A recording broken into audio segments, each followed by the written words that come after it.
female, men are stronger than females.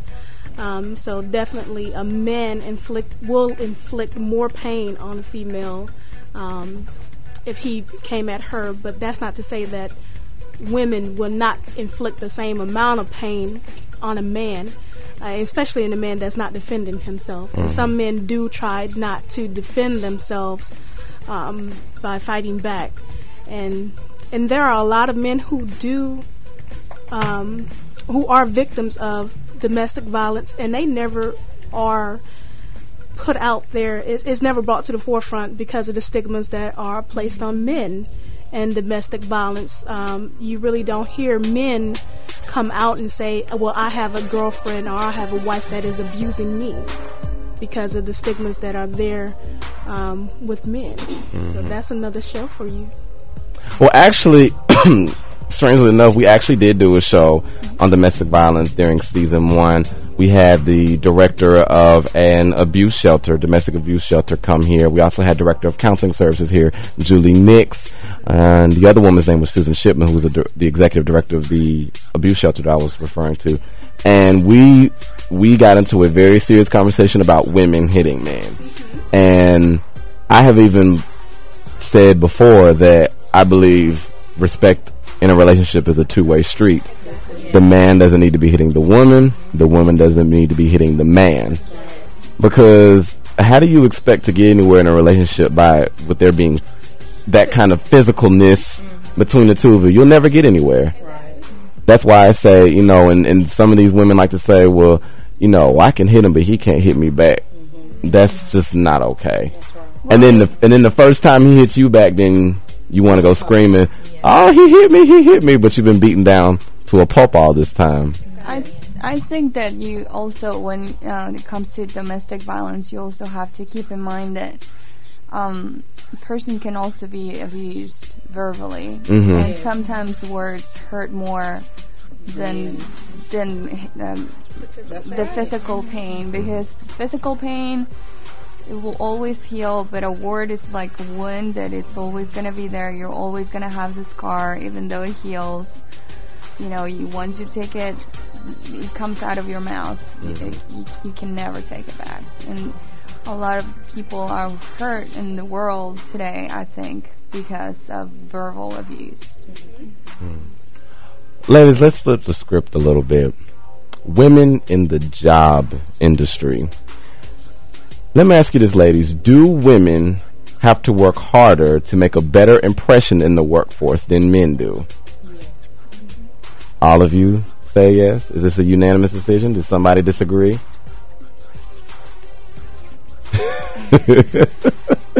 I just think,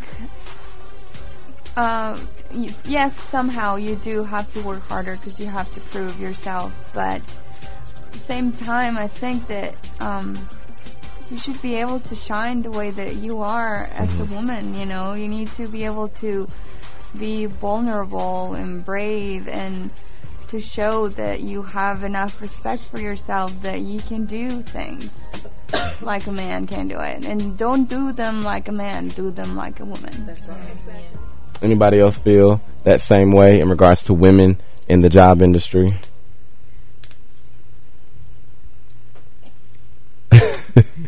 Don't be scared. It's as a woman, yes, we do have to work harder at becoming the best at what we do in the profession that we're in. Why do you think that's the case?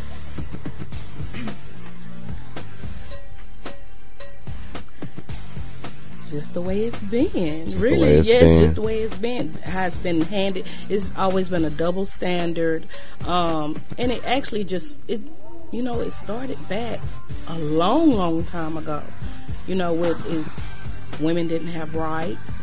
They had to fight for equal rights. And then when they were granted that, it was still, you're only good for domestic house cleaning and nurturing the children and seeing after your spouse. that's the only, thing you were good for, maybe typing and filing, and not being a police officer or a firefighter, or, just those jobs that they considered manly. So, it's definitely a hard thing to try to compete with the man and what they consider a man's job.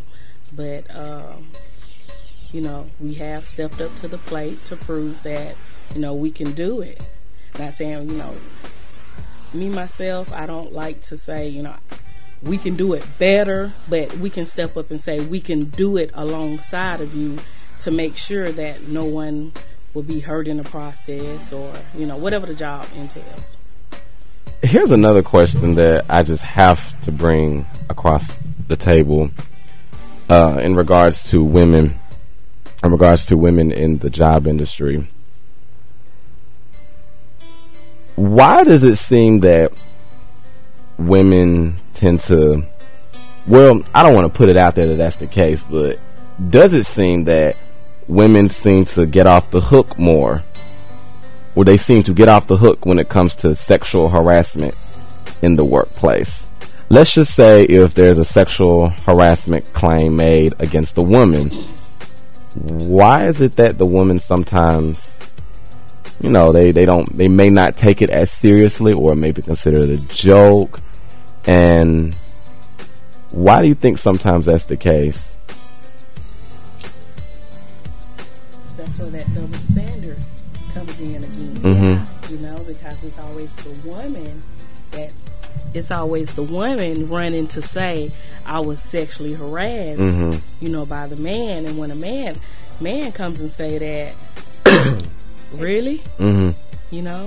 Exactly. Or then they're looking at him as if what's wrong with him, that he's not receptive of this woman, the woman's advances towards him.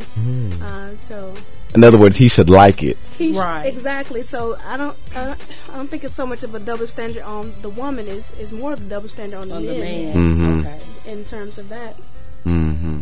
And I feel that in most cultures, and I'm sure it's, we can all say this, we're taught the woman is supposed to be more submissive. So when you hear something like that, it's no, the woman is normally the one that's being forced to, he's not the aggressor, he's normally the one that's being told to do something. So when you hear something like that, you're wow, that's really, no, you must be out of your mind, that's not true, it's not possible, especially if you know that person. And you can always put up a front about how you are in a workplace and be a completely different person outside. I think that is the double standard also with the whole domestic violence, how can a woman hit a man? Exactly. And then the same here, how can a woman be harassing a man? Mm-hmm. Because women are seen as this more, I want to say vulnerable, but really more receptive to hurt, I believe, because of the same vulnerability, of course. So of course that's why, and men are not, so that's why it's hard to believe that a man can be in that situation, in both situations. What about female teachers who sexually harass their students? The reason why I have to bring this question across is because there was a case, I don't remember the exact case or the names of the people involved, but there was a teacher. She was featured on Nancy Grace CNN. You know how Nancy likes to dog people out, how Nancy just loves to talk bad about people, but she's talking bad about she talks bad about the bad people, though. She doesn't talk bad about the good people. She always gives the good people their props, so I must say that. Why do you think that the reason why I had to bring this up is because this case involved a woman, a very beautiful teacher, who allegedly was having some kind of sexual relations with a male student of hers. Well, I think she maybe got probably 2 years probation. I think you're talking about that woman in Florida. Was it possibly that woman? Okay. Like I said, I'm not really sure. I don't know the specifics about that particular case, but I know there was a lot of hoopla on the news about it. And I know Nancy Grace was just livid that they didn't treat this woman the same way as if it had been a man sexually harassing one of his students, regardless of the gender. they would have thrown the book at him. And basically this pretty woman, this pretty chick down the street did the same thing, and she gets a slap on the wrist. I want to know, as a man, why is it that women, possibly in some cases more likely than men, seem to not necessarily get away with, but they don't get the same type of punishment as a man? I think when it's a situation, like if it's a man teacher and it's a girl student, it's kind of like, oh, she's defensive, she's young, she didn't want that. But when it comes to a woman teacher doing it to a boy student, it's like, oh, he's dating an older woman, or they kind of look at it as not that serious. So maybe they think, that young guy's getting him some play. Yeah. That's what they're thinking. That is sad. That is sad. That's kind of sad, because that's not cute at all. I think it's the way we perceive sex in our society, our gender roles. It's the way that we perceive the gender roles in our society. Our women are meek and they are to be protected, but our young boys are supposed to be virile and masculine, even though a young male is not capable of consenting, nor should he be consenting, even if he think he's able to sex with an older woman. He's just not able to make those decisions. And by definition of authority, with the woman being in authority as being a teacher, that's harassment altogether. She has the position of power. So any sex under that circumstances will be sexual harassment, and in that case, with a student, it would be molestation. So I think we really have to judge our societal views of how we perceive men and women, and I think that's where all of the biases come in at. On any topic that we may discuss this afternoon or this evening, will be the biases that we hold against women and men. Do you think that, the fact you said women are kind of seen as more this gentler, or this more gentle creature, maybe the fact that there are seen as these gentle creatures, that it's like, oh, well, she's such a gentle creature, she's a woman, let's give her a pass. You think maybe that sets into the minds of people, and then men, they're seen as these strong, these strong, tough creatures, and they say, let's try to stomp the big guy down. Do you think sometimes, and I'm just asking, do you think that could set in the minds of some people when situations like this come up, when women and men commit these same sexual crimes against minors?